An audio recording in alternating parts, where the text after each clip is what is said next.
Viewer discretion is advised.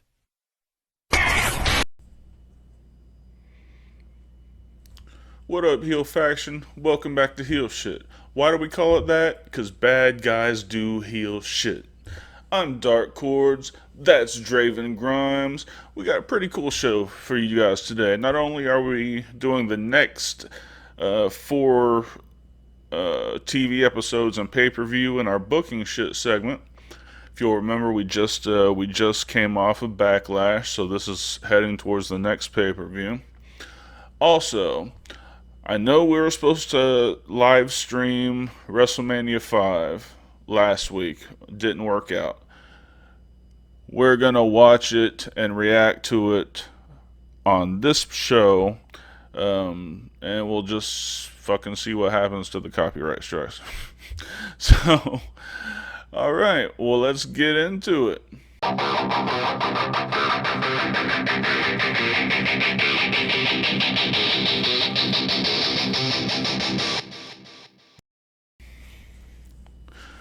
Draven, how you doing, man?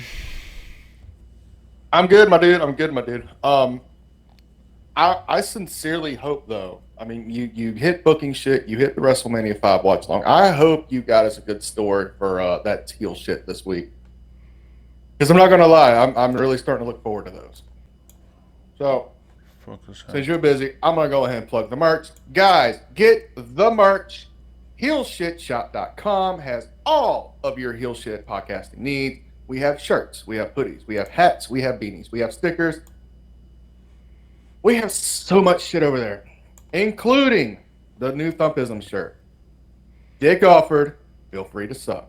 We have the new logo, which is right behind me. We have the classic logo. We have hats. We have everything. HeelShitShop.com. Also, all social media, YouTube, Rumble, everything at Heel Shit Podcast. We make it real simple. HeelShitPodcast.com has every episode of our podcast. And if you do us a big favor, like the video, comment below. It really helps out with the algorithm so we get introduced to new people. So with that, what are we getting first, man? What are we doing? We got a couple pieces of business to get into before we get into booking shit and the WrestleMania 5 review. As you well know, we lost somebody very near and dear to the business. That would be superstar Billy Graham. All of my heels, if y'all would, please send a prayer towards the family and friends of superstar Billy Graham. He went through a long, arduous battle, but unfortunately, he got that 3 count earlier this week. Also, as you guys know, we always keep saying we read your guys' shit. We listen to your comments. We review everything.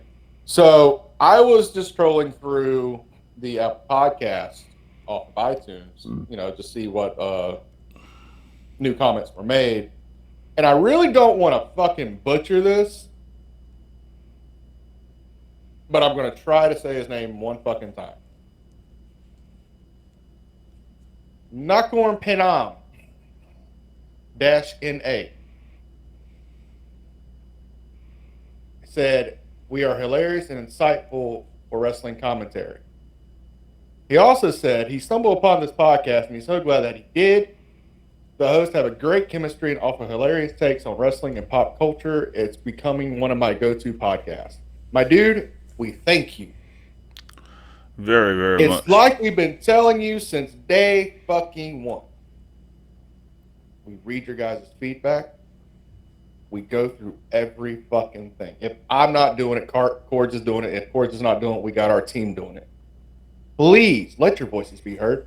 Whether it's good or fucking bad, I don't care. I will fucking call out some bad shit, but I ain't seen no bad shit yet off our fucking feeds.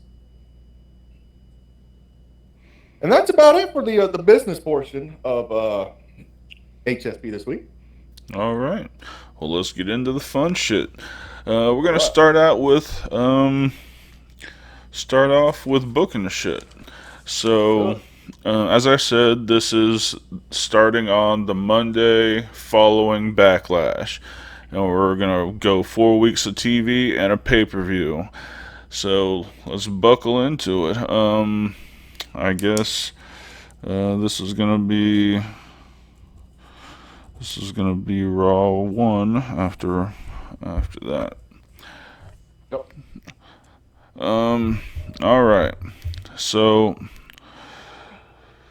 we're gonna start off with KO and Sammy opening the show. Yep.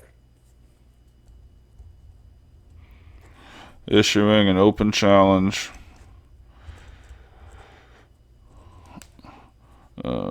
for belts. What's the next pay-per-view called? We're just going to go ahead and do Not a Champion since that's the next one actually happening in a couple weeks. Okay. So Not a Champion. Night of Champions.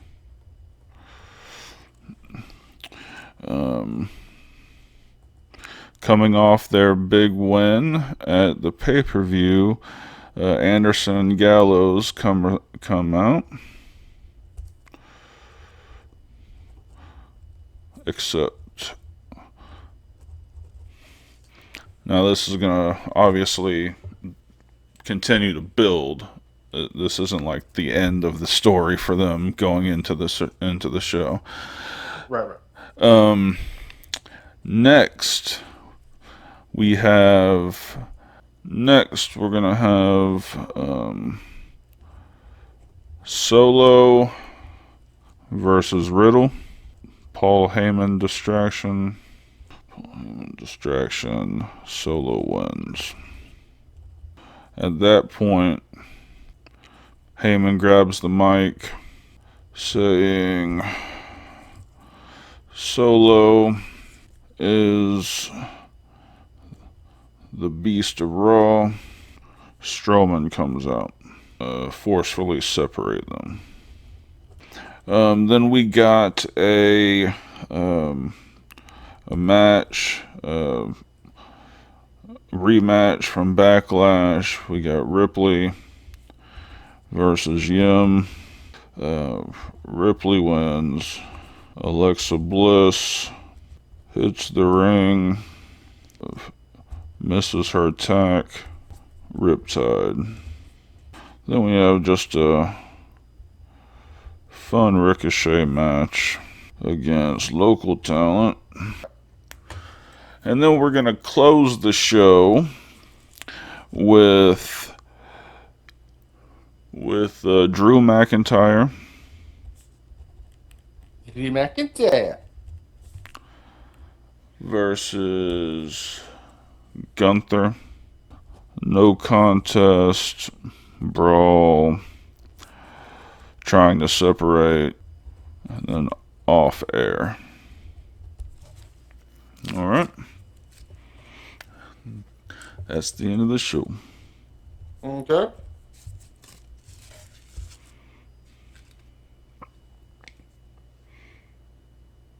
You gonna do yours? All right. So, for week 1 post pay-per-view, we're going to start a tag team championship qualifying match where we're going to name the number 1 contender at the pay-per-view coming up. So, first match will be the Grizzled Young Vets from Schism versus the Dirty Dogs, which is Dolph Ziggler and Robert Roode. Mm-hmm.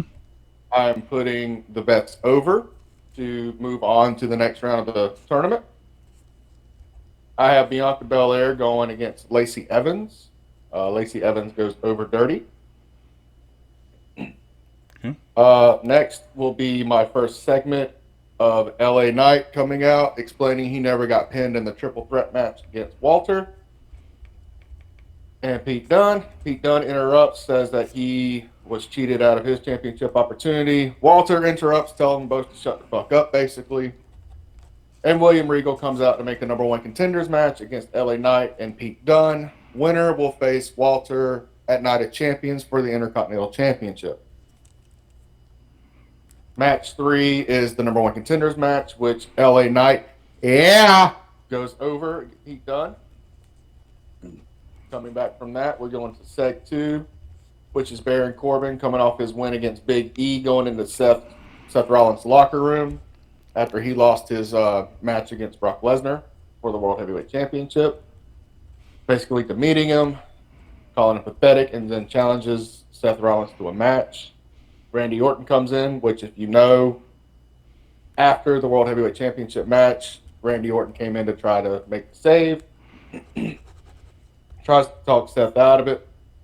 Seth goes off on both of them, tells them both to get the fuck out of his locker room, and accepts the challenge for Baron Corbin. So the main event for tonight will be Baron versus Seth, one-on-one. Mm-hmm. Next match, which will be match 4, is another tag team qualifier, which is Cedric Alexander and Shelton Benjamin of the newly formed Hurt Business versus Big E and Madcap Moss. Hurt Business goes over, moving them into the next round of the tournament. And for the main event, we have Seth Rollins versus Baron Corbin. A double DQ finish after the Dirty Dogs run in and cause disqualification. Beating up on Seth Rollins. Orton runs down to clear the ring. As they do, they stand back to back. When they bump into each other, Orton, out of instinct, goes for an RKO. Seth pushes off. Randy tries to apologize for it. Seth leaves the ring, not believing shit. End of show. All right. Basically, they're at a crossroads right now, so to speak. Seth can't trust anybody, and Orton's just trying to help out. Very nice.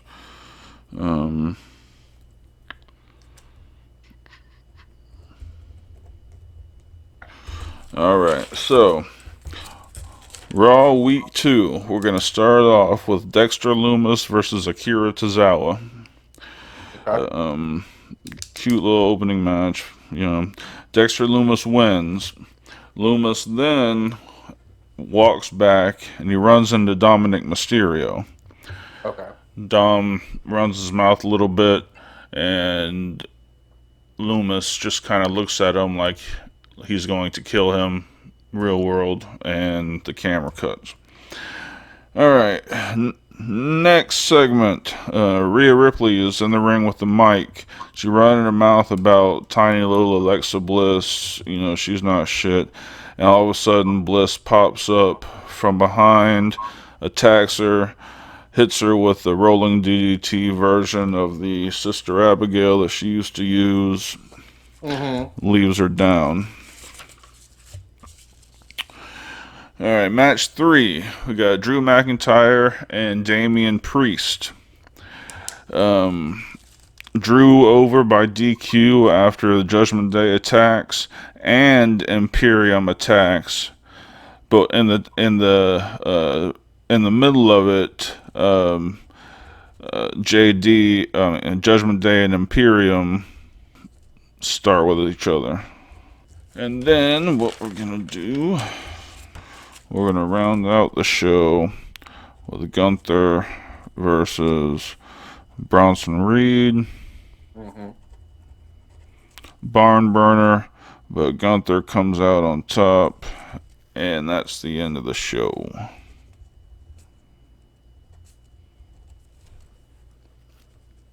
Okay. I kind of have an idea of where you're going with this for the next pay-per-view. I'm hoping I'm right.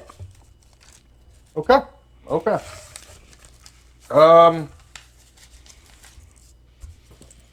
So, before I do this, just to clarify, are you like just keeping Roman off TV deliberately to like the big 4, basically? Yeah, I mean, I think his next match, I mean, no offense to Night of Champions, but I don't think they should have wasted a match with him there. Right. Well, I mean, I can't say much either. Spoiler alert: I don't have Brock going at Night of Champions either. Yeah. So my champion won't be there as well. Mm-hmm. I was just wondering because I went back and listened to last booking shit, and I'm listening to this one, and You have Solo on there. You have the Usos on there. You have Paul on there. I just ain't heard nothing from Roman yet. Mm-hmm. So I was just wondering if that was deliberate or what have you, just in case it wasn't. No, I haven't needed him, and I think he doesn't need to be at every pay-per-view. Fair enough. Fair enough. Okay. So, week 2. Our opening segment will be Randy Orton coming out to the ring for promo to call out Seth to try to set some shit straight. Seth comes out, demanding wanting to know what the hell that was about last week. Immediately, Seth gets out of the ring and starts walking back. The Dirty Dogs come through the crowd, which is Dolph Ziggler and Bobby Roode. Come into the ring after Seth leaves to jump Randy. Seth jumps back in to make the save.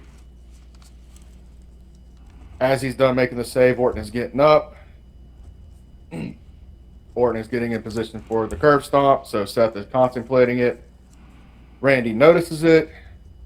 Further confusion between the two. Orton off microphone, because you know how he likes to do that, screaming at Seth, wanting to know if he would actually pull the trigger. Regal comes out to get orders that the main event for SmackDown be Seth Rollins and Randy Orton versus the Dirty Dogs. Okay?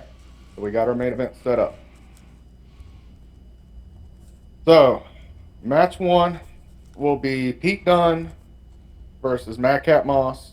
Madcap losing to Pete Dunne. So we're going to keep that building up a little bit. Match number 2, we got a rematch from the pay-per-view. Baron Corbin versus Big E. Baron Corbin wins via countout after hitting End of Days outside of the ring. Segment 2 will be the contract signing for Walter versus LA Knight for the Intercontinental Championship. Typical WWE fashion, you know how this is going to go. LA Knight jumps on Walter. Walter fights back. Chaos. End of segment. Mm-hmm. Match 3. Damn, I only put one fucking segment on here. Match 3 will be Bianca Belair and Lacey, who worked last week, so they're not really in cahoots with each other. Facing the women's champion Bayley and the returning Shotzi. Surprisingly, Belair and Lacey get the win over them two. Our next one is another tag team qualifier. Let me make sure this is correct. I have these two on my roster. I'm using Gable and Otis for the tag team qualifier as they go against Hit Row. Basically, you know who the fuck Hit Row is. The fat boy and the skinny boy, not Swerve. Mm-hmm. Hit Row wins via disqualification, moving them into the next round of the tournament. The main event, which is Seth and Orton versus Ziggler and Roode. We go through 2 segments, which I guess we can account for not having 2 full segments on my show this week. Seth and Orton get the win. Immediately after Seth gets the pinfall, Orton hits the RKO on Rollins and stands over him as the show closes. So, it looks like we have a heel turn coming up, but we don't have all the answers yet. And that is week 2. All right. So, week 3 of Raw. We're gonna start off with Dominic with Judgment Day versus Gargano with Loomis. Dom wins after JD distraction. They all attack. Loomis pulls his hatchet, and they all scatter. After they get backstage, Dom's like, Loomis tried to kill me, and then he starts like that's why we used to like that in the yard. I'm taking that I want a match with you at Night of Champions with no weapons. Specifically. Alright, then, Okay. huh? Okay. And then we got Drew versus Giovanni Vinci. And Drew wins despite the interference from Imperium, lays him out. Match 3, we've got Alexa Bliss versus Katana. Bliss wins, grabs the mic, formally challenges Rhea Ripley. Last match, KO and Sammy versus Alpha Academy. KO and Sammy over. They grab the mic and they do a promo against Alex Anderson and Gallows, and that's the end of the show. Okay. I don't know why that tickled me the way it did. Yeah, you do. No, I really don't, because the fun fact, Dexter Lumis used to work for USWA years and years ago. Oh, wow. Under Sam Shaw. And even before then, he was known as Slick Sleazy, like his first gimmick ever. Slick Sleazy? Yeah. That's a whole fucking story. But I just remember basically how you did that fucking program right there with Loomis is almost exactly how USWA did one for him years and years ago. Like, it is good shit. I love it. I fucking love it. Okay. I miss Sam. All right. I need my go-go juice. Okay. So, we are on week 3, right? Okay. Yeah, you're week 3. All right. So, week 3, segment 1. We're going to start off with a Seth Rollins promo in the ring. Of course, he is furious about the deception and the betrayal. Come on. As he's going on and on and on, Randy's music hits. You know, full fucking Titantron, shit like that. He doesn't come out. Playing games. Seth Rollins furiously says, if you're not going to come out here to get your ass kicked, I'm going to go back there. Jumps out of the ring to go backstage. Regal meets him at Gorilla. Tells him that that Randy is not in the building. And Seth demands a match tonight. Regal said he can face either one of the members of the Dirty Dogs. He chooses Bobby Roode. So tonight's main event will be Seth Rollins versus Bobby Roode with Dolph Ziggler at ringside. So match 1, coming back from that, we have a number 1 contenders match for the Women's Championship. We have Asuka facing the debuting Ava Raine from Schism. We have Asuka going over. Match 2, we have kind of a rematch from the pay-per-view, but it's one-on-one. We have Joe Gacy from the Schism versus Montez Ford of the Hurt Business. Montez Ford goes over after Cedric and Shelton interfere. Match 3, we have Big E facing a local talent. Of course, Big E goes over. Post-match, Baron Corbin attacks Big E from behind, so we're going to continue that feud. Segment 2, we have Montez with the Hurt Business gloating over Gacy. Joe Gacy and Schism come into the picture. It says, enjoy it while you can. Because the semifinals will be Schism versus Hurt Business for the tag team championships. So that's going to come to a head there. Match 4, we have Walter and Pete Dunne going at one-on-one. Turns into a disqualification after LA Knight lays both of them out with a chair. Yeah. Sorry. Had to do it. All right. So, Main event, Seth Rollins going against Robert Roode, with Dolph Ziggler at ringside. Bobby Roode gets the victory with a dirty pin with his feet on the rope. Seth is attacked immediately after the match by Ziggler and Robert Roode. He gets the upper hand on both of them, clotheslining them both out of the ring. Orton comes through the crowd, RKO's Seth. Ziggler and Roode pick him back up and kind of do like that double flapjack into an RKO deal that FTR used to do with him. Mm-hmm. Hits that. Orton and the other two stand above him.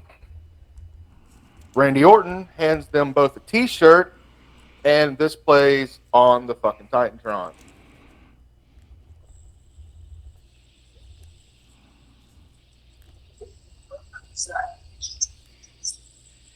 What's up? Randy Orton has reformed Evolution with Dolph Ziggler and Bobby Roode, ending the show.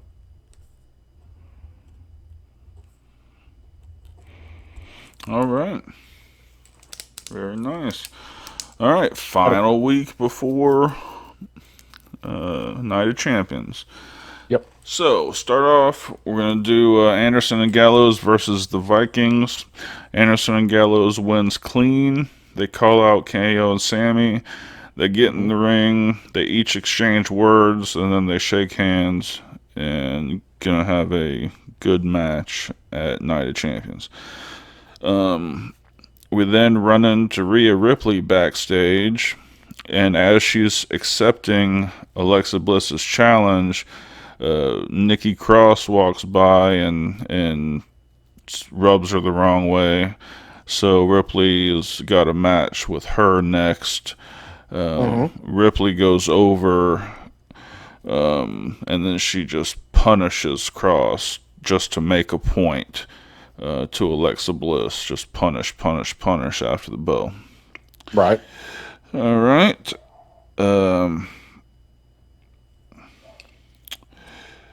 Match 3, we've got Loomis versus Mansoor. Loomis goes over. Loomis then grabs a mic. He looks at the camera, he nods, and then he starts tapping his hatchet on the top of the mic. God damn it. And then he leaves.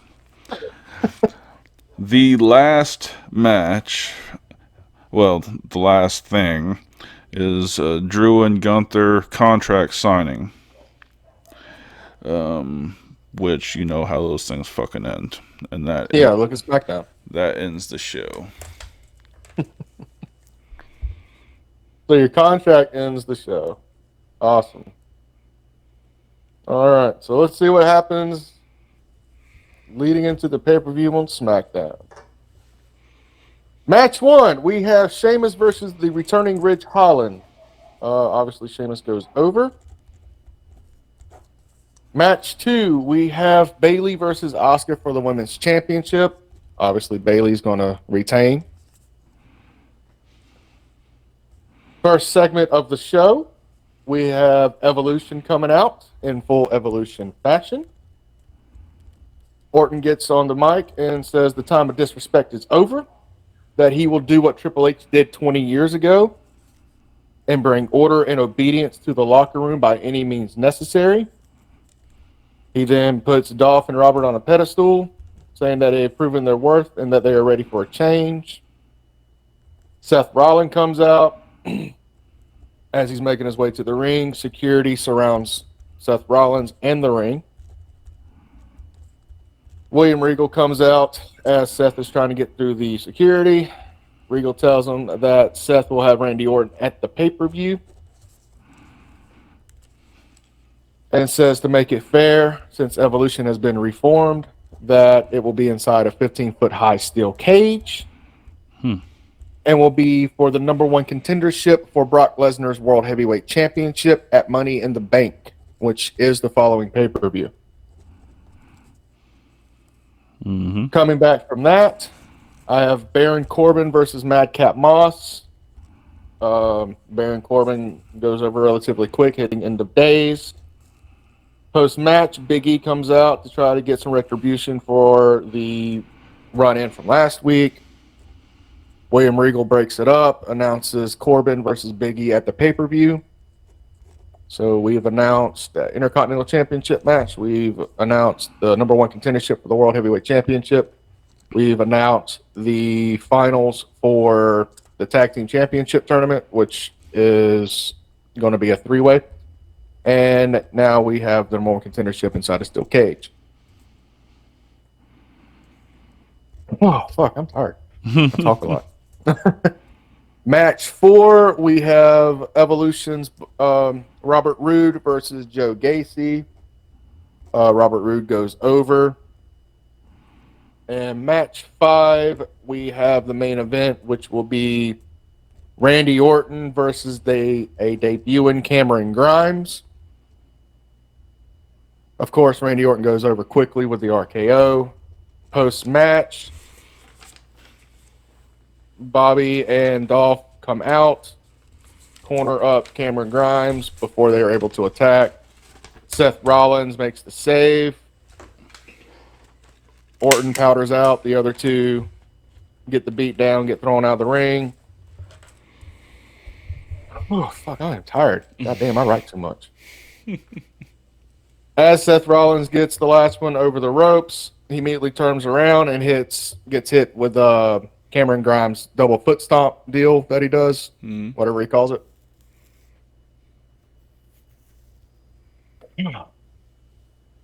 Randy Orton then shakes Cameron Grimes' hand and puts him in Evolution as well. So it has become a four-man faction. You got Randy Orton, Bobby Roode, Dolph Ziggler, and now Cameron Grimes heading into the pay-per-view. Okay. Beautiful. I need oxygen. Oh. All right. It is Night of Champions. Mm-hmm. I think I go first this time, and you have the main event. Correct? Yes. Okay. So we're going to start with Dominic versus Loomis.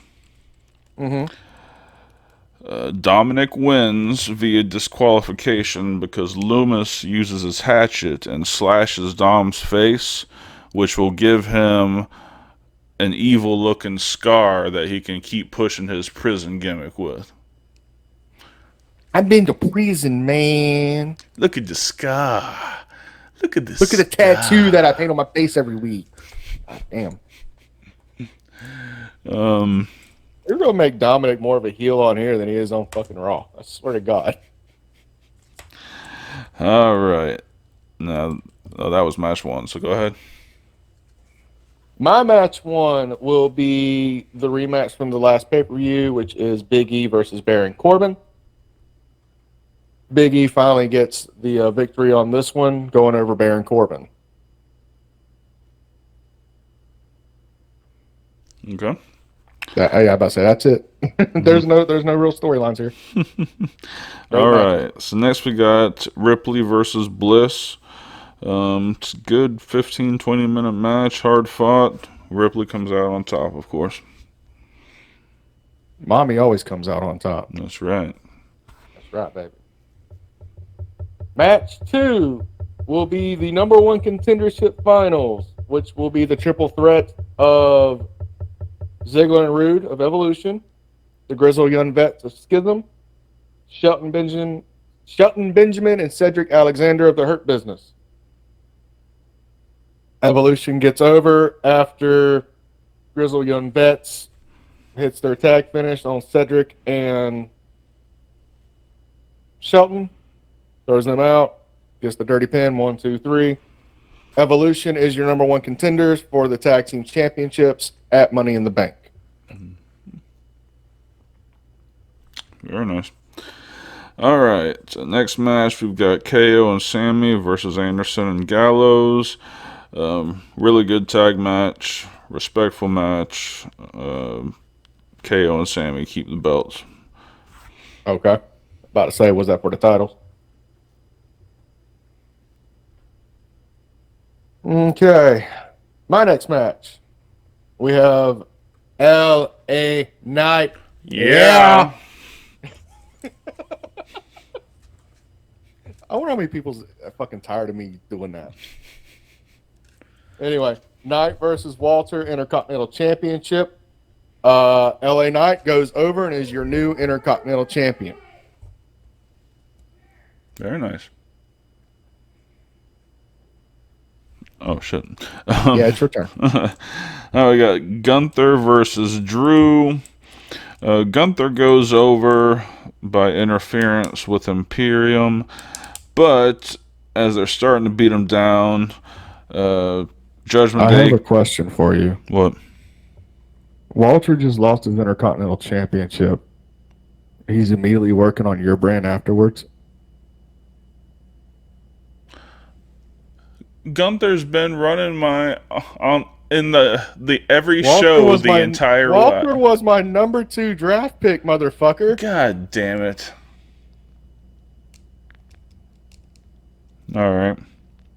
Is this one of those things like Abyss and Joseph Parks where he's just 2 completely different people? It's gonna have to be. We'll fix it next time. You can have him after this. Like, I made it a point to make sure Walter was my fucking draft pick. My bad, dude. I'm sorry. All good. All good. Finish up your pay-per-view. We're just going to work this motherfucker and give him a heavy fucking envelope. We're just doing that. Well, in my universe, Gunther keeps the title. Well, in my universe, TFK debuts and just takes all the titles. But, you know, we're not in my universe. Well, the universe will come crumbling down next show. We're keeping it how it is. What are you going to do? Sign fucking Thanos? Only one Gunther.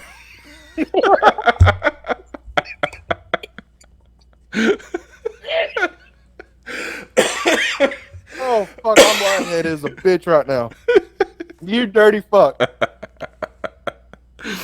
Oh, Jesus Christ. All right. After the interference. I mean, you can have fucking Imperium. I didn't want them to. Okay. Placeholder keeps his Intercontinental title against Drew McIntyre. Imperium. Quick, is there any German in the locker room that can look like Walter for 5 minutes? Where's Rusev? He's foreign. He'll do. Apollo, you're a little black, but come on, we got you. You like to play fucking tribes that you're not a part of? Hold on. Yep. All right. Judgment Day hits the ring, not to save Drew, but to get into it with Imperium. Next match for you. All right. So next match, we have local jobber in the ring. We are going to debut Karrion Kross for SmackDown. You know, the fucking entrance, all that bullshit. Scarlett's out there and basically a piece of string at this point because I'm writing this fucking show. That's right. I shaved Karrion's fucking head. He's not Karrion anymore. That motherfucker's Killer Kross again.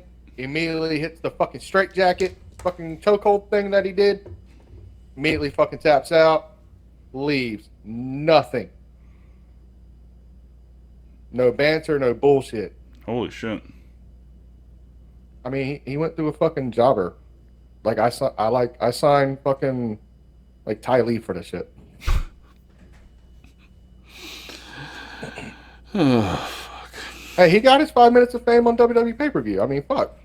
He did. He did. He did. And you wasted a main event on introducing Killer Kross. Oh no. Oh, that's just a segment. Yeah, that's a segment. Okay. I got the main event. Is the steel cage match for the number 1 contendership for the World Heavyweight Championship. Randy Orton versus Seth. Randy goes over after hitting Seth Rollins with a punt kick. Nice. So we're going to take Seth out for a little while. Mm-hmm. So he is now the World Heavyweight Champion? He is the number 1 contender for the World Heavyweight Championship against Brock Lesnar at Money in the Bank. Very nice. Very nice. Also, Dolph and Ziggler are number one contenders for the tag team championships at Money in the Bank. Dolph and Ziggler. Shut up. Yes, Dolph and Ziggler. Fuck you. Both. You know who I'm talking about. Both of them. Both of them. Dolph and Ziggler, like the old, like 2006 nigga. Fucking Dolph Ziggler from the Spirit Squad. Nicky! All right. I wish there was just some way we could like clip in just like that fucking piece. We can. We can. We could. Absolutely. All right. Well, that ends booking shit for this week. Let us know how we did. Absolutely. Did you agree with it? How would you have booked it? Let us know in the comments. And right now, let's hear from our friends at Castell Vodka. Vodka, Ball, Castell. Indulge in the Red Revolution.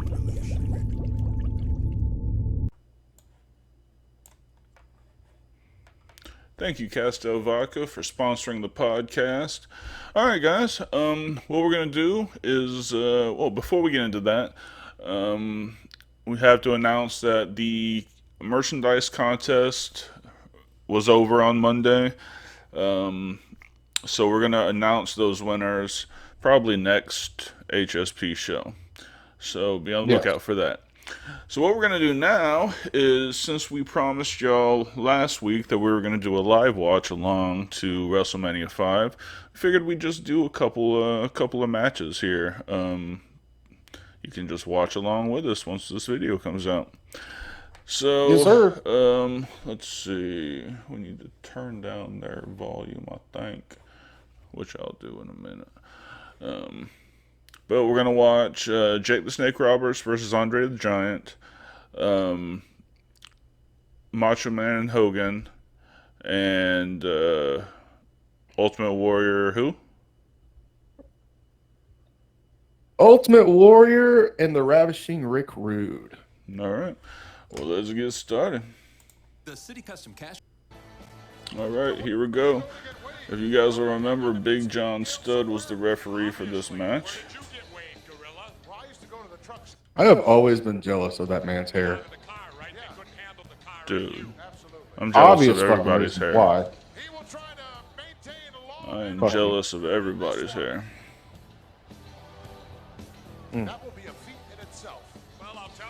Guess we shouldn't let Della listen to this episode, should we? Bald, fat guys. Right. Bald and fat and... I haven't forgot Della. No. I have not forgot. Hell no. Never. I'll be seeing you at Weekend Wrestling. I will be seeing you at Weekend Wrestling. Yeah. Believe that. I think this week we should all do it from one location. See what she really meant about old, fat, and bald guys. You know, I'm down for that. I'm good for that. Here comes the eighth wonder of the world, Andre the Giant, with one of the best mouthpieces ever to grace our business. Unbelievably true. Yeah, he was fucking amazing. Oh, you can drive over anyone's back. Like that. And not for nothing, a lot of people don't know this, but pre-WWE, Bobby Heenan was actually a hell of a fucking worker. Mm-hmm. Like, he could go with the best of them before he had that fucking back injury. Yeah.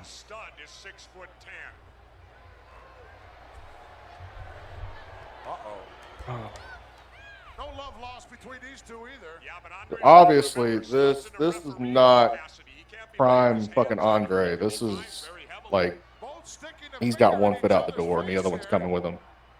Yeah. And unfortunately, he's not long for this world at this point. He's just trying to make the best of a bad situation. But if anybody could carry him through a fucking match, it would be fucking Jake Roberts. One of the smartest minds in this fucking business. One of the best promos ever. I've based a lot of how I do promos based off how he did his. Yeah, well, me too. Where he was especially special because the time that he came up, he was one of those that talked very softly and didn't raise his voice because he made you believe that anytime he spoke, it was important. And that was in the time of everybody just doing the screaming, yelling, slobbering fucking promos. Oh. Yeah. Yeah, I took a lot of my promo style from him too. It's almost like I use my voice getting quieter during my speech to be like the inflection. Yeah, I could see that. Yeah.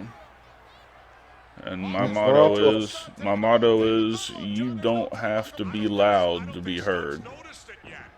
Exactly. It always goes back to KISS, KISS, keep it simple, stupid. And this is also the time where screaming your promos was pretty much the norm. Yeah, and that's what I loved about Jake is he didn't have to fucking do that.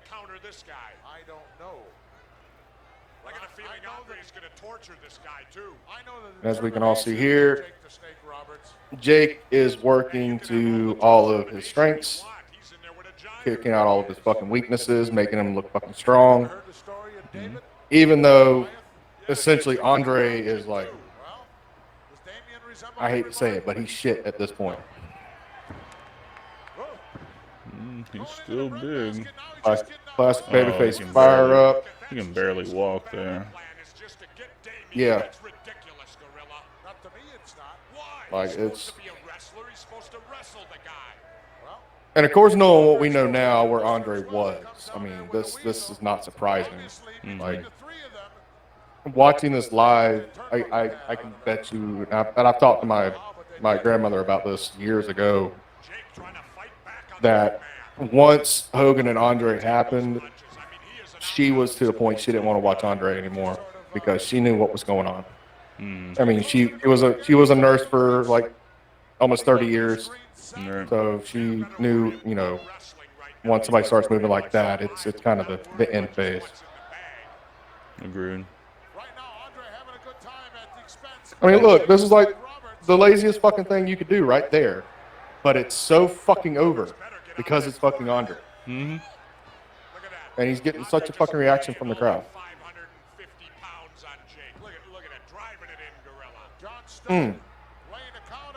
My sternum.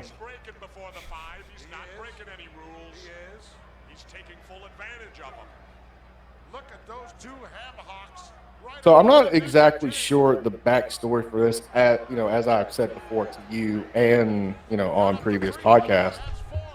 I've never actually sat down and watched WrestleMania 5. Right. So I'm kind of watching this with fresh eyes, kind of as a fan. But correct me if I'm wrong. Wasn't there like this thing between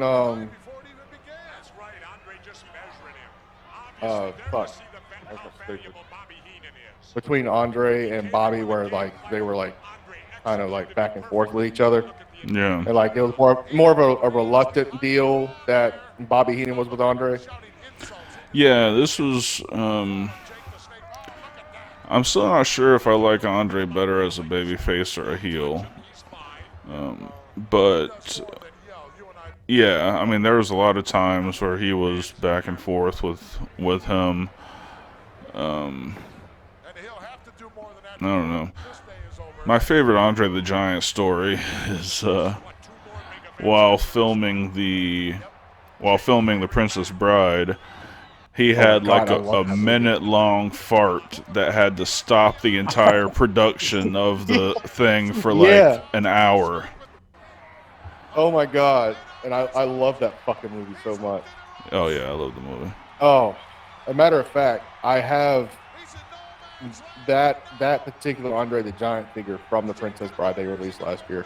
Oh, nice. The thing is it's like a fucking 11-inch figure. Like that bitch is massive. Like they've made it like average 7-inch figure, like 1-to-1 scale. Wow. But as far as my favorite on, like, I like Andre pre-WWF. Right. I liked it when he was used as an attraction for the territories. Mm-hmm. I liked it when he, like, that motherfucker can move. Have you ever seen Andre hit a fucking drop kick? Yeah. Because I have. Yep. Yeah, that's what I like. The fact, you know, he could do all that shit. And knowing those matches and seeing this shit, it just shows how fucking limited he is. And I get it, due to your age and your health issues, you're doing the best you can with what you had. But knowing what you were able to do before is just, you know, to me, like, I just want this match to be over with, if that makes sense. Because I know this leads into the whole John Studd, Andre the Giant body slam challenge thing. Right. But also, fun fact, if you didn't know, Andre the Giant actually did the first pedigree ever in 1978. No shit. Japan. That's crazy. Mm-hmm. Look at Like him. if you could ever find it, and every time I found it, it was on Daily Motion. Just go look up old Andre the Giant stuff from like his Japanese run, from his territory runs, like night and fucking day. Like if you know this Andre the Giant and you think this is Andre the Giant, no, please, I implore you, go watch those matches. It will do him such a great justice.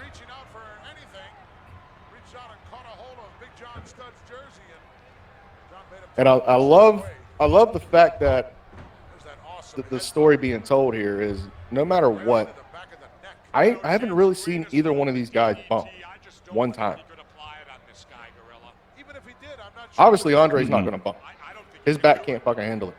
But technically, neither is fucking Jake. Jake has not bumped one time. No, he's been down to his knees. He's been crushed in the corner, but he has not bumped. Yeah. Oh, Jesus. Wow, Andre, what did he catch? A short knee or something there? Must have caught something. He got the Yo. proverbial giant on his knees. Oh, yes, it was. It was a knee right into the sternum area. I didn't Rising see knee it. lift knee. with crisp. Might have knocked the wind out of him. There you go. And Jake coming alive now. Comes the fire up. This is the first real offense. Jake the Those old, Payback from the first of the match. those old 80s overhand rights with the stomps. Mm-hmm. And this just goes to show you, you don't have to do all the flippy shit and all these fucking high spots to fucking get the crowd in on it. Name one wrestling maneuver that they've done. No. It's been punches, Headlocks. chops, and chokes. That's all it's been. No. Once again.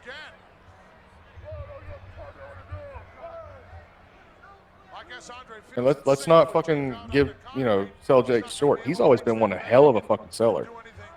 Oh, yeah. Let me clarify. A realistic seller, not like the oversell or the fucking All right. goofy bullshit. Like he's always been like that realistic kind of sell guy. Yeah, I agree. That just makes it an even shake. Oh, man against man, not man against man and beast. Well, it still makes it 2 against 1. Look at this. Now, why is Studd getting on Andre's case? Well, here they are teasing the fucking their fucking match. Maybe it's me though. John doesn't look like he's like too interested in any of this. Yeah. Like, is it me or is that what you see? He's definitely kind of lackadaisical about shit, isn't he?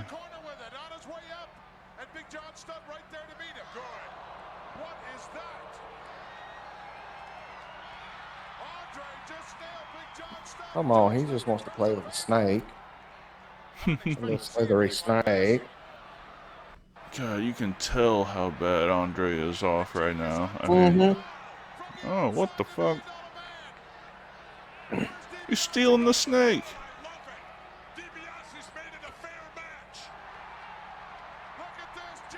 Does he have a backup snake? Noah and Jake? Yeah. Oh, shit. Andre's attacking John. Oh, got a snake back. The man just ain't the same without a snake. No, you can't take Jake the Snake. Obviously, this is going to cause a disqualification. I would imagine. Yeah. And here comes Jake for the save. Andre ain't moved that fast in 2 years. I preferred the Cobra version of Damien. Yeah, that's one thing that always fucking confused me. Every snake he had was named fucking Damien, but every fucking big show was a different fucking snake. Mm-hmm. Of course, the fucking story with fucking Randy Savage and the goddamn Cobra Oh, God.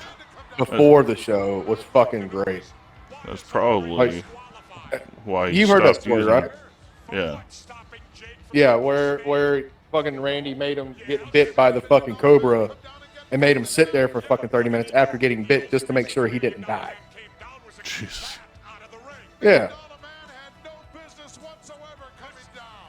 And the thing about it is, they all know those fucking snakes are de-venomized and fucking drugged up before they go out there. Yeah. And, you know, I have about 10 snakes myself. So, obviously, you know, I know a thing or two about snake handling. My wife will never walk in your house knowing that shit. Alright, what do we She brought got? me this milkshake.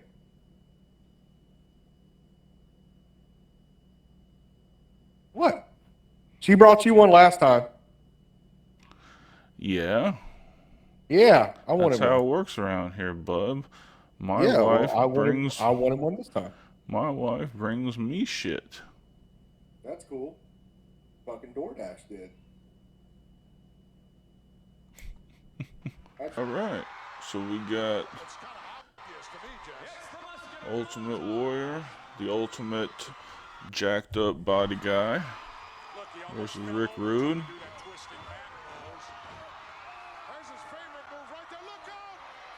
I'm not gonna lie, I totally wanted to watch this just for Rick Rude. Just for I not. Let me make that clear. I am not a Warrior guy.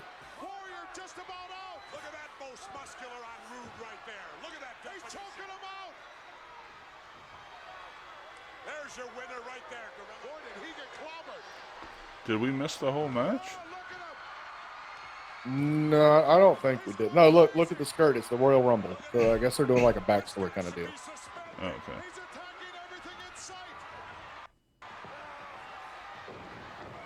But I'm sorry. This is one of those things where I just hated the fucking Warrior. There's no motherfucker in the world that's going to get legitimately fucking choked out and then do everything he just fucking did. No.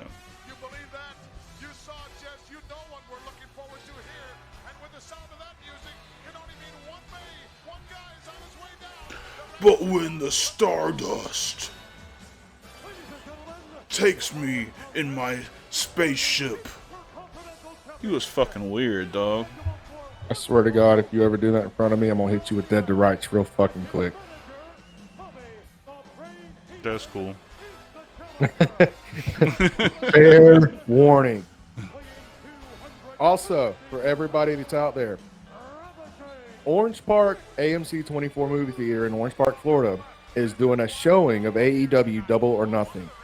Dark Cordz and myself will be there shooting a little bit of footage here and there and talking with the guys. So, if y'all want to hang out with us, watch fucking Double or Nothing with us, watch our fucking reactions to it, because we are going to do a fucking review of this fucking show. Come hang out with us. Get a fucking shout out, dude. We fucking want to see you guys out there. It's going to be great. Tickets are on pre-sale right now. I think it's only limited to like 60 for the seating of that particular venue. So hurry up and get your tickets now if you're going to be there. What I'd like to have right now is for all you I also found it funny that Rick Rude and my mother had the same fucking hairstyle. Like to this fucking day, she still has this hairstyle. while I take my robe off and give the ladies a good look. Like floofy hair, long in the back, full mustache, like the works. Don't you shake your fucking head at me.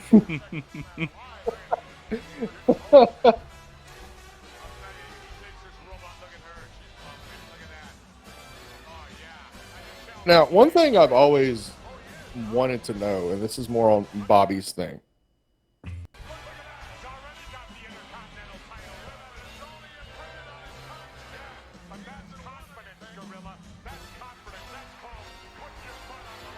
Remember when he put his opponent's face on his wife's face on his crotch? I was just thinking about that. Like, that man knew how to get fucking heat, no matter what the fuck it was. I don't know. It kind of gives you a little reminder of like Velveteen Dream and how he fucking bit that shit. Because didn't he do a fucking thing with Roderick Strong in NXT where he basically did the same thing with Roderick Strong's wife? I don't know, maybe. I'll have to look into it, but I'm pretty sure. Oh, we're off to a fast fucking start. I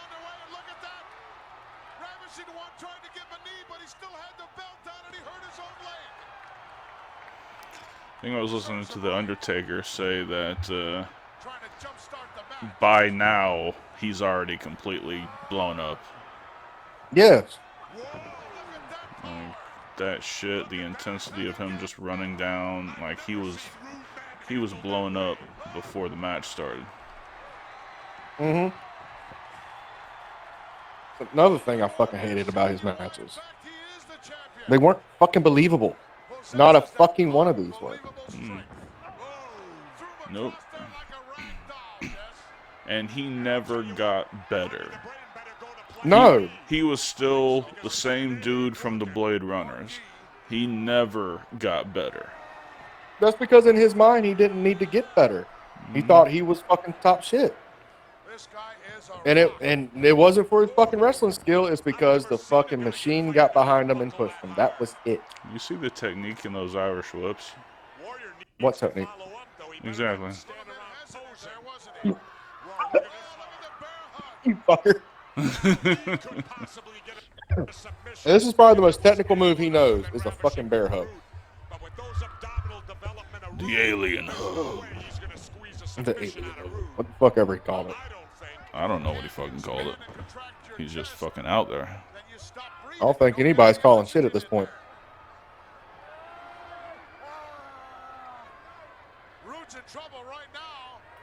I think Rude is immediately regretting life's decisions.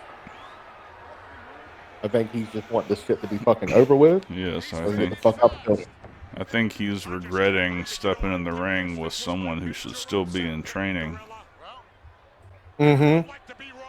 You also picked the powers of pain, if I remember correctly. And Mr. Fuji. No. Oh, yes, you did. You got that I never understood Ultimate Warrior. I never understood why Yeah. the machine got behind him the way he did. And I get it, Vince is a body guy. Yeah. But he could have found other people to fucking fill that role. I don't know. The old Dingo Warrior. And I think that what killed it for me most was, that fucking immediately kicking out of a missile fucking drop kick. Yeah, he can't sell shit. No, he can't fucking slam shit. And I don't know if it was his inability to or his refusal to sell anything. Because he definitely thought he was the greatest thing in the world. My first taste of Warrior as a kid was when he worked Triple H, quote unquote, worked Triple H at that one WrestleMania where he no-sold the fucking pedigree. And I immediately did not fucking like it. Yeah. And then he went over to fucking WCW where obviously I didn't fucking watch that shit at the time, but I did go back and watch it with him in Hollywood. That fucking rematch. God fucking awful. Yeah. And then all his independent shit. But hey, there was a fireball.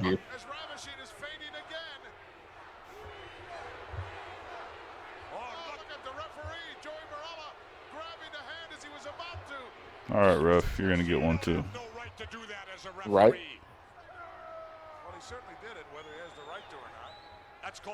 Honest refereeing, Monsoon. I agree. This is lazy booking. Guys are going to poke somebody in the eye. I'm sorry. As we look over the shoulder of the Weasel, he's maneuvering himself around there. I don't trust this guy as far as I can throw. Moves like fucking Frankenstein, dude. It's like PCO and Impact if he was told never to sell anything. But at least PCO can fucking work a goddamn match.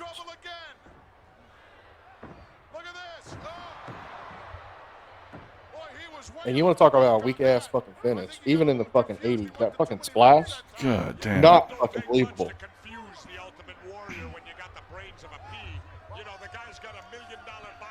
It's like when fucking Apollo Crews used to do that military press into the fucking moonsault for a finish back in Ring of Honor. Not fucking believable at all. He would have not been anywhere near the top half of Ravishing. Oh, look at this.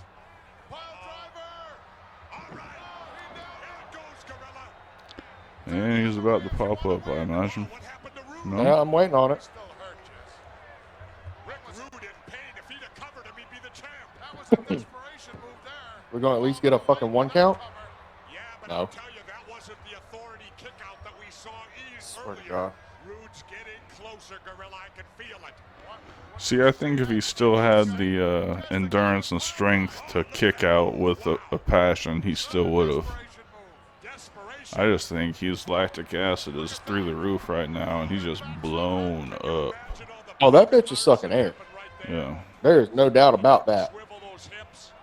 There ain't no bones about it. You can look that fucking chiseled and have no fucking cardio, and then you can look just like us, Pat and fucking Flabby, and have all the cardio in the goddamn world. Yeah, I'm not one of those people. I'm not saying that you are. I'm just saying you can look like us and have all the cardio in the world. If you need a fucking prime example of it, come see the Ghetto Superstar. That motherfucker will have you sucking air in no time.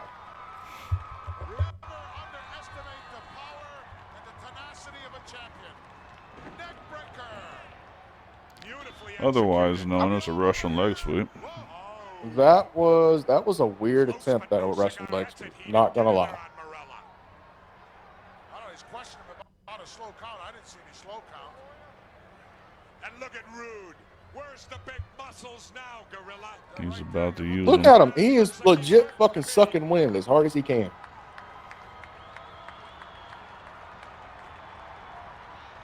This capacity crowd trying to get the adrenaline flowing through the He is not in favor of matches going over 5 minutes. He needs that little bit of support from the fans right now. What I would love to have seen Oh, look at this. would be Warrior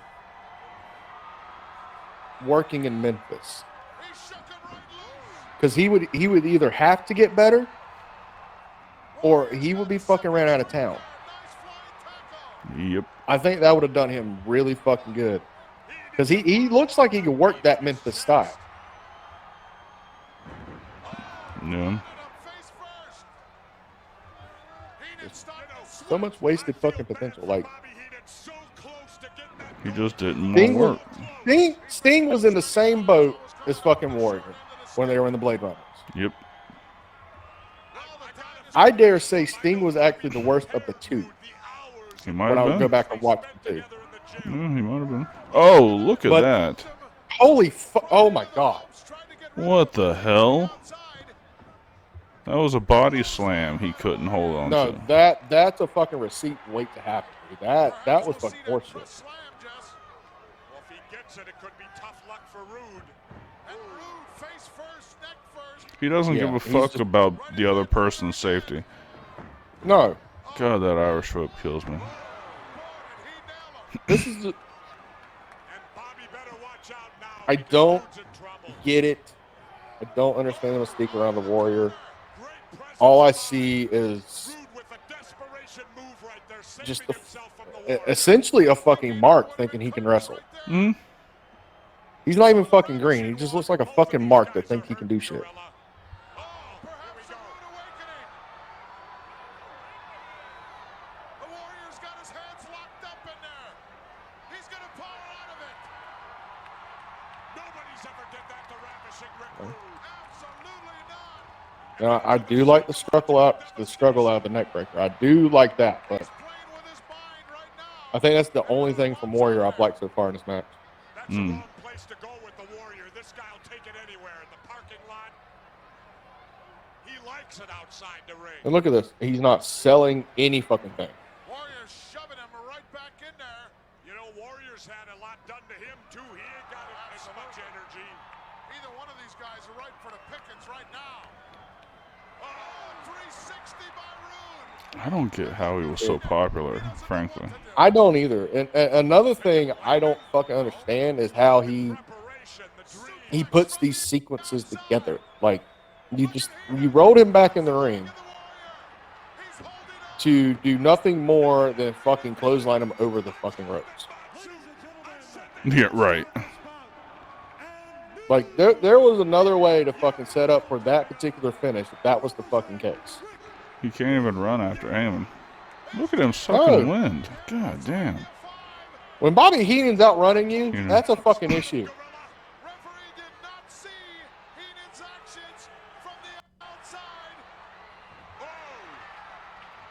And those fucking punches. It was just the worst. He deserves it, doesn't he? Whoa! And Heenan still got hustle here yet today. That's right. Damn near hurt him because he was too gassed. But I think he threw all Yeah. caution to the wind in his attempt to get his hands on some And what does he do? He fucking runs up the fucking aisleway. He's did it. Boy, are you gonna get it now, Gorilla? Well, Ultimate Warrior Struggling at that. I'm honestly, this is the happiest I've been all day, knowing that I don't have to watch that bullshit ever again. exactly. Here you see vintage Bob. Remind me next time we do a watch along of one of these early 80s shows, never to do another Warrior match, regardless of who he's fucking working, please. No, I think we definitely need to see that Hogan Warrior #2. I mean the agency, the amazing work between the two, the fireball timing. I mean, come on, dog. Greatest I'll tell you what. match ever. I'll make a deal with you. All right. I'll review that match with you if you admit here and now that Brian Cage has charisma and mean it. Dude, I'm not too, I mean, lying is okay for me, but like, I can't even stretch it that far. Then you know that I will never watch that godforsaken shit show. Yeah, there'll never be a I Brian will Cage match fucking on review here. Goldberg William Regal before I review that fucking match. You know what I want to do? I'm gonna do this. Miss Elizabeth? Well, I mean, if she's willing. But I'm gonna go through and I'm gonna make a compilation of Brian Cage's promos and backstage interviews, so that I'll have something when everyone says, "I can't believe you don't like Brian Cage. He's the greatest athlete." Da, da, da. Yeah, well, watch this.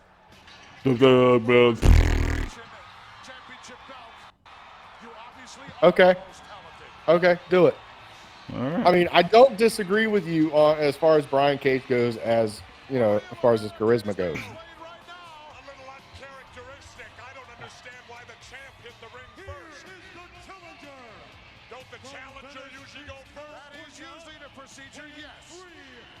Come on now.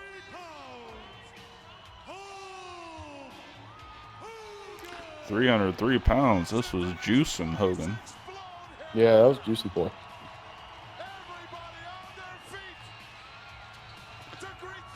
With the fakest, biggest arms in the world. Mm-hmm. He had biceps, but they weren't fucking 22 inches. Sorry. No, hell no. That's like saying Taker was fucking 6'10" and a half. That's like saying Kane was 7 foot tall. Now John Cena, I could believe, was 22 inches. I mean, Did you ever see him flex his bicep? It's fucking gigantic. Yes, I have. Gigantic. Like, I went back and watched some of his bodybuilding competitions that he used to do. Say what you will, that motherfucker is legit. Oh yeah. Like, when he says that he's never done steroids, I can believe him on that because I've seen where he fucking started at fucking like 11, 12 years old and like just build his ass up. Mm-hmm. And he still keeps that fucking look to this day. Granted, he's a little smaller now than he was, say, 5 years ago. Yeah, but he's still cut up. Like Yeah, that bitch is fucking thick. You've seen his recent Hefty commercials. I mean, he is jacked still. His Hefty commercials. I've seen his fucking YouTube ads for, I think, Experian, where he busts through the fucking wall like the Kool-Aid Man. Yeah. As recent as his portrayal in the new Fast 10 movie. The motherfucker's thick. I watched that motherfucker do an FU through the second floor into the first floor. That's in Fast 10? That is in Fast 10. In theaters now. Might have to see it. I mean, if you can catch, like, you know, the early bird special where it's like $10 for a ticket, yeah, go ahead. Yeah. It's not one of those deals where I'd pay the full $18 to see it. Did you notice who's in the center of that front row? Fucking Donald Trump is sitting right there. That is his building. He never owned Madison Square Garden. That ain't Madison Square Garden. Oh, where is it? Oh, this is in his Atlantic City casino, isn't it? I believe so. Let me just confirm that. You don't question this guy's intestinal fortitude one bit. I did not question his intestinal fortitude. WrestleMania 5 was in Atlantic City, New Jersey. Yep. At the Trump Plaza. Yep. So, yeah. Hulkster, cool, calm, and collected. He's been there before. He knows what it's all about. You're not going to psych him out either. I mean, he's been friends with Vince for a long, long time. Here we go. The time for talk is ended. Absolutely. Whoa, power display by the big guy. I expect that. I expect that. He's got Typical Hogan start for a match. See what happens when the aerial tactics come in. How that dude doesn't have skin cancer, I'll never know. He probably does. He just ain't made it known yet. Yeah, probably. One thing though that kind of confuses me as I'm watching this, because like I said, this is the first time of me watching this. This is after them two have the falling out, correct? So like everything's fucking personal as shit. Yeah. In a grudge match such as this, I wouldn't really expect all this fucking bantering. That's true. Should be more like rolling around the mat, punching each other. Well, from Randy, yes. From Hogan, like the classic 80s babyface that he is, and at least in my mind would be more of still trying to talk sense into him as this match progresses. To the point of, you know, I'm not going to fucking get through to you, so let me just fucking get this match done with now. Right. And then go into the brawling and shit. I can see that.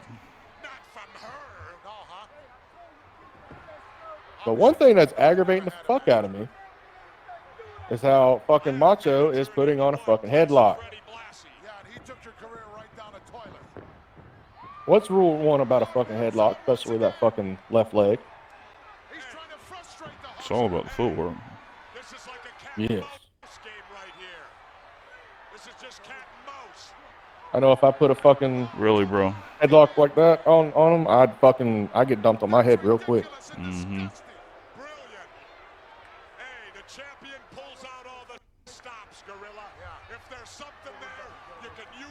Oh, is Randy WWF champion right now? Yes, Randy is champion. With what Elizabeth has pulled, a punch in the nose might not be so bad for her.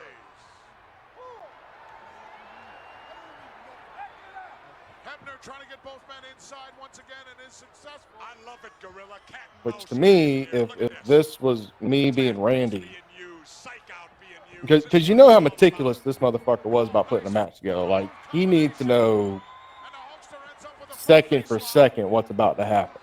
This'll take the starch out of you in a hurry. Like, if you ever heard stories of how Macho Man put matches together, he's very meticulous. Go back and listen to fucking, I think it was DDP that did a story from shit. You're the WCW guy. What fucking match was it, or what pay-per-view was it where Paige hit Randy with a diamond cutter? I think it was just a Monday Nitro. Was it a Nitro? I thought it was a pay-per-view. I don't think so. It was, just a NWO jump brawl at the end of one of DDP's matches. No. It was a one-on-one match between Macho Man and DDP. Oh shit, you're right. Yeah, I can't remember the pay-per-view, but you're right. It was. And Okay. He pulled back the padding and hit on the concrete. Yeah. So that match, DDP's done a few interviews about how Randy put the matches together, and he's so meticulous. He needs to know in a time spot, like at fucking 4 minutes, we're gonna be here. If we're not here, we need to have a fucking backup plan to get here real quick. So I guarantee you 90% of this, even though Hogan's Vince's boy, Randy's calling the majority of this fucking match. Oh, I imagine, yeah. Which, if that's the case, I figure Randy would, think about the whole bantering and shit. Like, this is supposed to be like this ball out shit.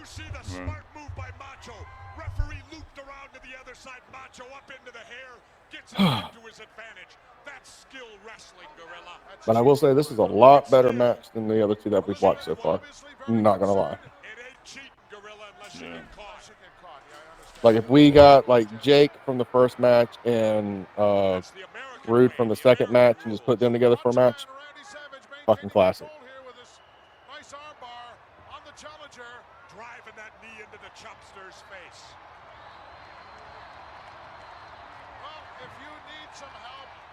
So, what was your take on the? Because I know your take on Warrior. What was your take on Hogan and how they booked him at the time? Until recently, when in WCW? No, like this era, like this era. Yeah, this era.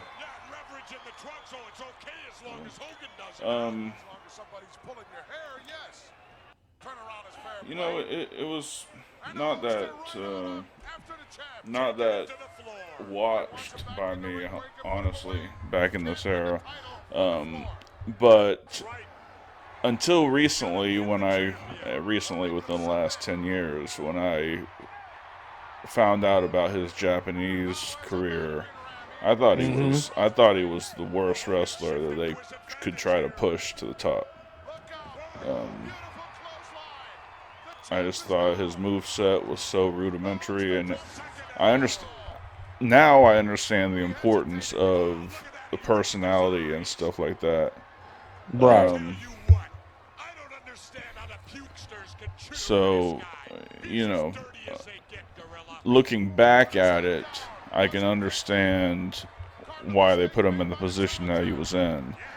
But growing up, I thought he was a horrible wrestler. Here was my theory. And again, I caught him like tail end of his WWE before he went to WCW. So I saw that Hogan first. And I thought, there's nothing fucking special about this guy. Because at the time, I had fucking Brett, I had Shawn, I had Taker, fucking Diesel, Razor. I had all of them on fucking WWE TV every week.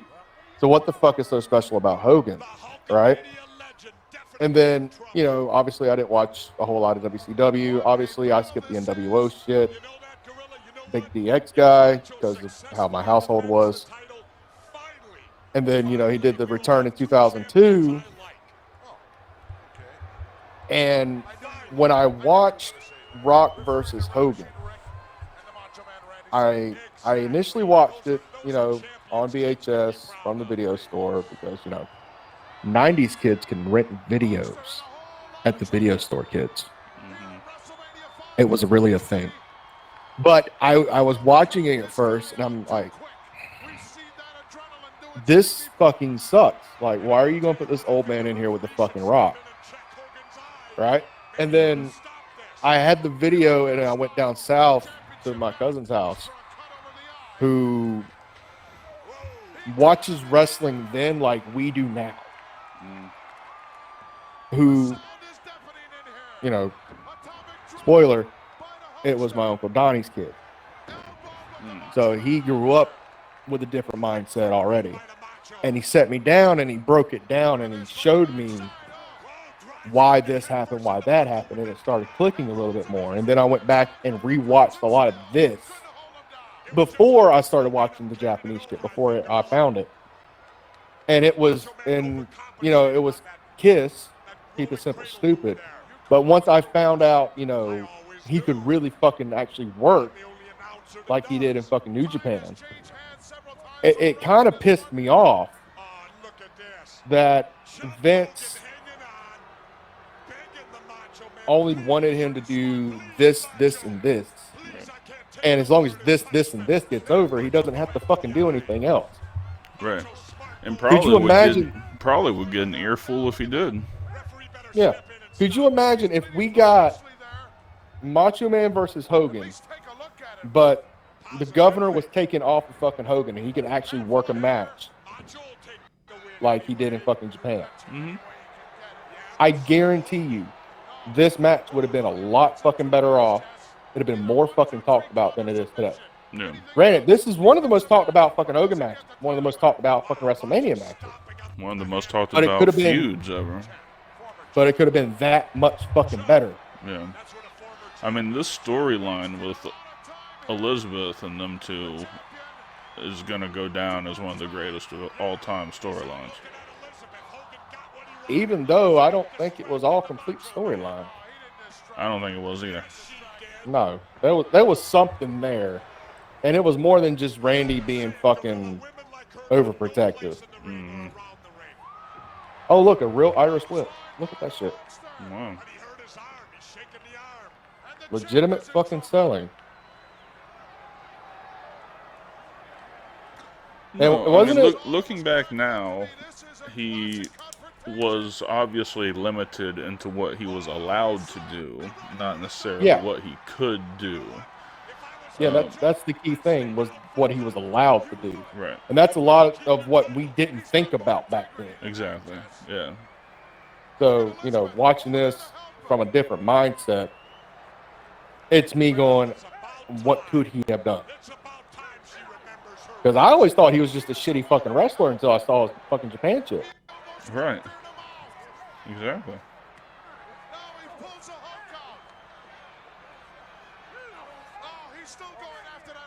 I mean, granted, you know, the story itself is being fucking told in this match, like, beautifully. Like, it's very clear what's going on. You know, Macho Man's fucking jealous as fuck. Hogan's just the guy catching the blunt end of this shit, and Elizabeth's torn between the two because, you know, she's supposedly friends with both of them. How do I choose between my husband and the guy that's been there for my husband?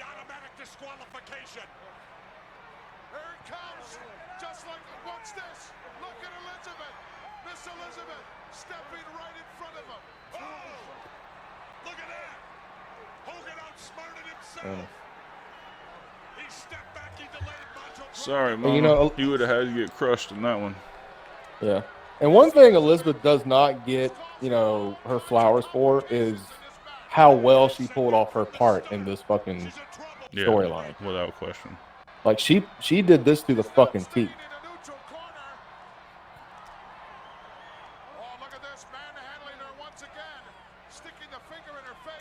And I love the fact that, you know, even though Randy was aggressive as fuck, he was also safe as shit whenever he had to do stuff like that.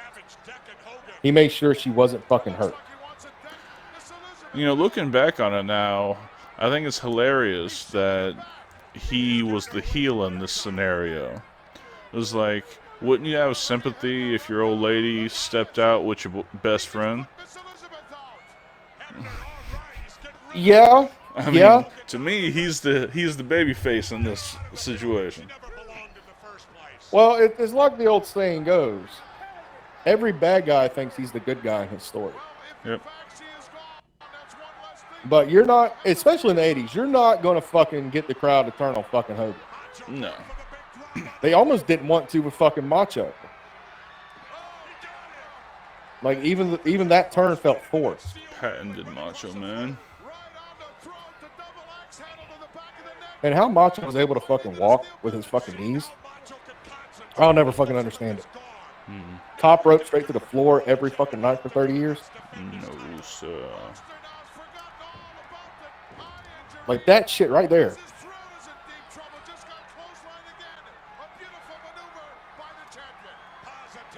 The original American high flyer. Yeah. But that's what got Randy over, and he was a fucking babyface for it. I didn't understand why the heel turn was necessary for the story. I just like I didn't understand the whole Macho King gimmick after this. Like he still worked the same fucking style. Like he didn't really learn how to work like a heel until like post Wolfpack, I would say. Like the tail end of his fucking career. Don't turn your back on the Wolfpack. That could be a fucking debate for us. Hollywood versus Wolfpack. That'd be something to be We could do that. Yeah, we could do that. Yeah, we could. You guys want us to do that? Let us know. Definitely. Probably Or gonna even do like it anyway. or even like a DX NWO like debate. That would be fucking interesting as well.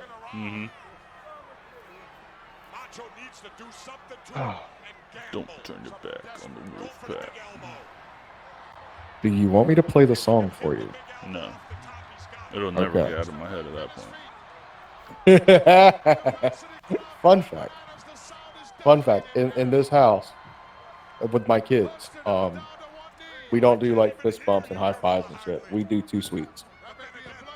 Nice. Yes.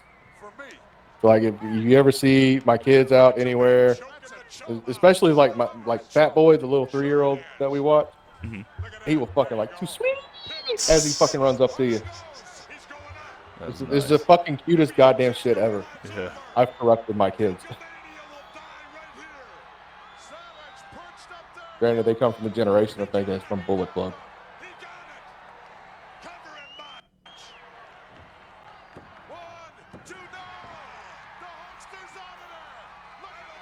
See, I mean, that's no better than what Warrior does. He just took a finisher that's killed thousands of people, and he's hulking up. Yes, but one thing Hogan did that fucking Warrior never did was fucking sell it, though. Like, you sit there and tell me that if fucking Warrior got hit with that fucking elbow, he was not immediately trying to jump up. Oh, absolutely. Exactly. As with Hogan, you know, the whole hulking up thing, which in my opinion was stupid anyway, but he got it over. You know, it was part of like this major fucking comeback, kind of like the nip up with Shawn Michaels or the sit up with Taker. The 10-foot high elbow drop didn't put someone away, but that weak ass leg drop did. But don't you know that was the atomic leg drop? That was the biggest leg drop in the business. Oh, the atomic one. Yeah, I agree. I don't think Hogan ever had a finish worth a fuck. Like before the leg drop, he had that stiff ass clothesline, and that was it. Like it was either that clothesline or the fucking leg drop.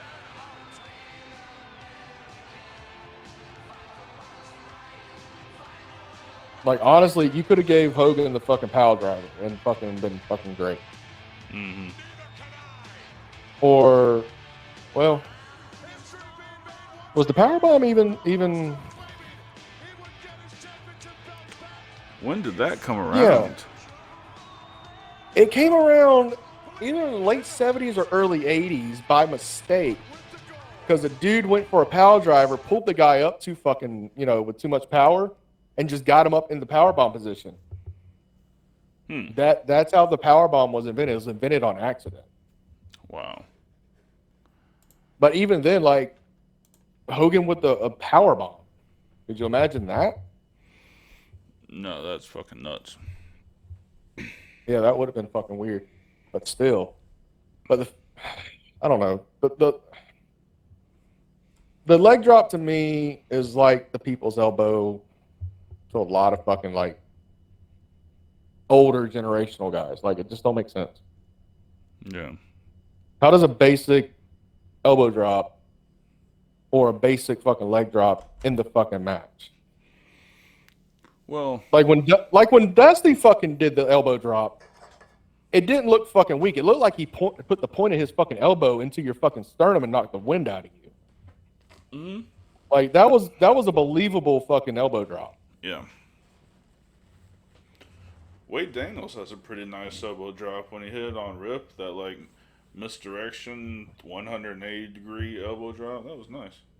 I don't want to talk about that. I've been on a receiving end of many of those. They look as fun to take as they are to give, huh? Ow. Yeah. That's a whole lot of man right there. That is a whole lot, man. And I love Wade to death, because he also obviously he taught me so much. He was one of my trainers. But he also gave me that rolling cell. Like if you ever see anybody hit me with something like that, and I like do like the sideways sit up and then like roll back down, he gave me that fucking thing. It was one of those weird fucking cells that just worked. Gotcha. Well, we are almost at 2 hours on this one, so we should probably cut it loose. But it was a great time, man. I really enjoyed it. I had fun. I guess no that teal shit this week, but we will definitely hit that up next week. And like I said, guys, don't forget, Double or Nothing is next Sunday. If you are in the Orange Park, Florida area and you want to fucking chill out with us, we will be at the Orange Park Mall, the AMC 24. Come hang out with us. Get a fucking shout out. We might bring some fucking merch with us to give out. You never know what's going to happen. Yeah, absolutely. Well, we'll let you listeners go do something else with your day. Hope you enjoyed it.